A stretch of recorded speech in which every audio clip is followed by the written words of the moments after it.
వేదిక వేచి యూట్యూబ్ వీక్షకులందరికీ నమస్కారం. నేను మీ డాక్టర్ నాగులపల్లి మహేష్ చంద్ర భరద్వాజన్, హైదరాబాద్ నుంచి కన్సల్టెంట్ను, ట్రైనర్ అండ్ ఆస్ట్రో బుక్ రైటర్ను.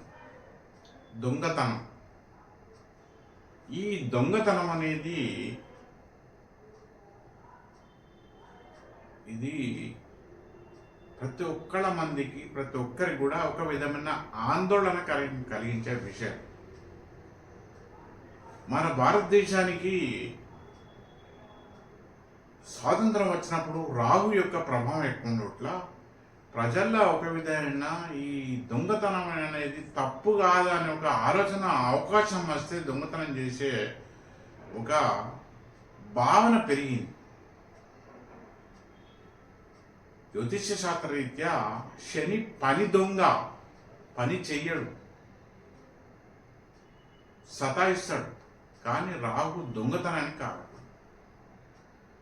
అయితే ఇక్కడ ఏంటంటే దొంగతనం అంటే ఏదైనా వస్తువు, బంగారము, ఏదైనా ఒక వెహికల్, ఇంకేదో ఎత్తుకపోతేనే అది దొంగతనం కాదు. సాధారణంగా నా మాట చాలామందికి నచ్చదు. కాస్త కషాయం తాగినట్టు ఈ చేదు నిజాన్ని భరించరు. నన్ను తిట్టినా తిడతారు చాటుకు. దొంగతనం అంటే కేవలం బంగారం, వెండి, విలువైన వస్తువులు, ఏదైనా వాహనం ఇటువంటి మాత్రమే దొంగిలించడం కాదు. ఓ ల్యాప్టాప్ కానీ, మొబైల్ ఫోన్లు కానీ ఇలాంటి దొంగతనం చేయడానికి మాత్రమే దొంగతనం అన్నారు. ఈ దొంగతనంలా వాటి మాత్రమే దొంగతనం అంటాం, కానీ నిజంగా దొంగతనం అనేది ఇంకొకటి ఉంది, దాన్ని ఎవరు గుర్తించడం లేదు.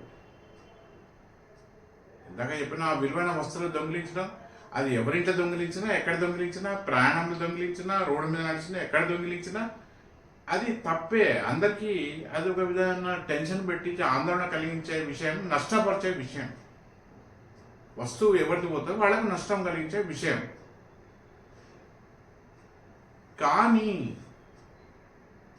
కానీ దొంగతనాలకల్లా అసలు ఇంకొక విషయాన్ని ఎవరు సరిగా గుర్తించడం లేదు. దాన్ని దొంగతనం అనుకోవడం లేదు. తామేదో మందికి సహాయం చేస్తున్నామని ఫీలింగ్లో ఉన్నారు. ఇతరులకు తామేదో మేలు చేస్తున్నామని.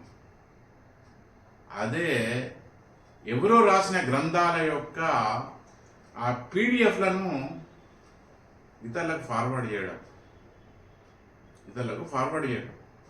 ఎవరో ఎప్పుడు రాసినాయి, 10, 15, 20 ఏళ్ళు, 30 ఏళ్ళ క్రితం రాసినాయి, ఎవరో రాసి అది ఫార్వర్డ్ చేయడం. మరి ఇంతకన్నా నువ్వు ఫార్వర్డ్ చేసిన విషయాలు అవతలలో ఎవరైనా గుర్తిస్తారా?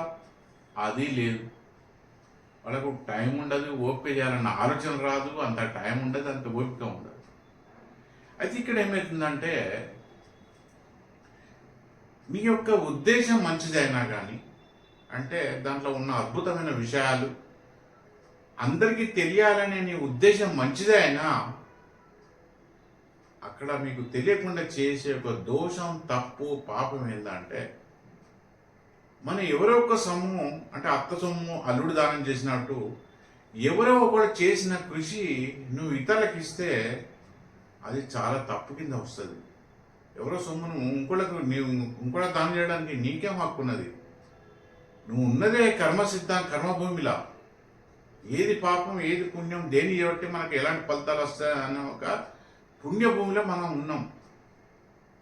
ఈ పీడిఎఫ్లో ఉన్న వివిధ గ్రంథాలను, వివిధ విషయాలను మనం ఫార్వర్డ్ చేయడం అనేది నా దృష్టిలో తప్పున్నర.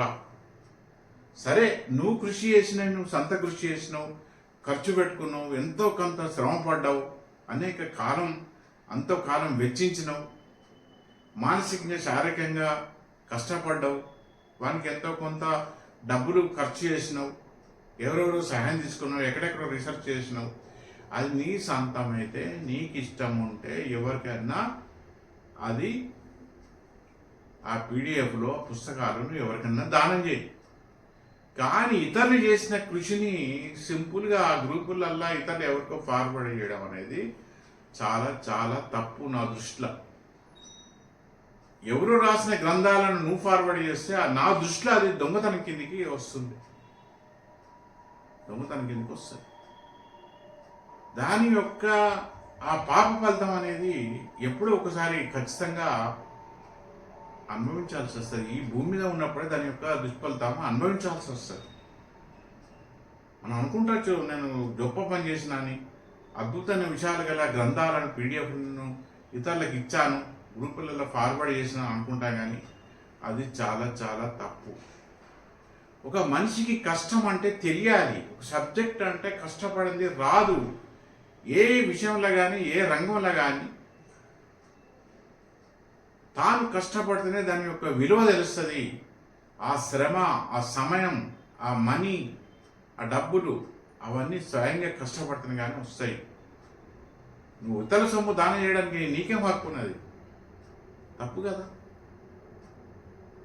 అందుగురించి నన్ను యథార్థవాది, లోక విరోధి అంటారు. ఇది కూడా మాట్లాడడానికి కారణం ఏంటంటే, నేను ఈ ధర్మశాస్త్రమైన కర్మ సిద్ధాంతాల గురించి చెప్పే ఈ జ్యోతిష వాస్తు సంఖ్యాశాస్త్రం ఉన్నది కనుక ఏ పరిస్థితుల్లో, ఎట్టి పరిస్థితులల్లా ఎవరు అడిగినా అడగకున్నా ఇతరులు రాసిన గ్రంథాల యొక్క పీడిఎఫ్లు ఫార్వర్డ్ చేయకూడదు. వాళ్ళకు అవసరం అనుకుంటే వాళ్ళని పరిశోధించమనండి, వాళ్ళని సెర్చ్ చేయమనండి, వాళ్ళని శ్రమించమనండి. అంతేగాని ఈ ఫ్రీ పీడిఎఫ్లు ఫార్వర్డ్ చేయడం తప్పున్నర. నా అభిప్రాయాలు ఎవరికి నచ్చో అది వాళ్ళకు తెలుసు. కానీ చేదు కషాయం లాంటి చేదుని దాన్ని అర్థం చేసుకుంటారని నేను భావిస్తున్నాను. దయచేసి ఇతరులు రాసిన శ్రమను అట్లా దీన్ని నేను కూడా ఒక దొంగతనంలాగానే భావిస్తాను. మీరు రాయండి, మీరు మీ శ్రమను, మీ పరిశోధనలు పంచండి, నేను అభినందిస్తాను. కానీ ఇతరులు రాసిన దాన్ని అలా ఫార్వర్డ్ చేయకూడదు. ఉంటాను. నమస్కారం. అందరికీ శుభాకాంక్షలు.